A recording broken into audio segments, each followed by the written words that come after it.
pinagdadaanan ngayon, I get strength from God and from my family and my friends na nandiyan para sumuporta sa akin. I always believe na lahat naman ng problema, malalampasan yon. Basta wag ka lang, basta you won't give up on those situations, and you have to fight. And one thing I've learned, kasi in this business, for 30 years in show business, ang daming controversies.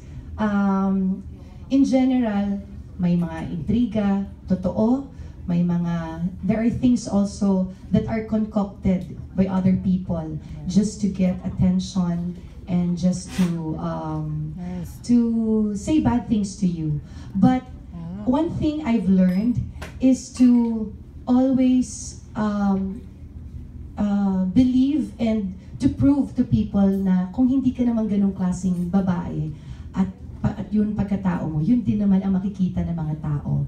So I guess the respect and being a fighter, hindi naman kailangan sumagot ako sa lahat ng mga intriga na lumalabas sa akin o mga gawa-gawang storya against me.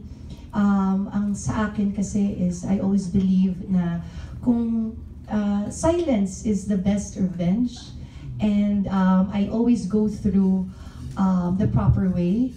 Pag may mga katulad na nangyari sa akin last year, hindi man ako nagsalita against other people, I made sure na I do it in the right and the proper way through the law.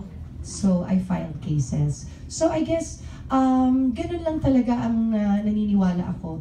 Being a strong woman is to always keep your heads up, na basta wala kang inaapakan na tao at sinasabi mo ay totoo lamang, doon ka lalong rerespetuhin ng mga tao bilang isang babae.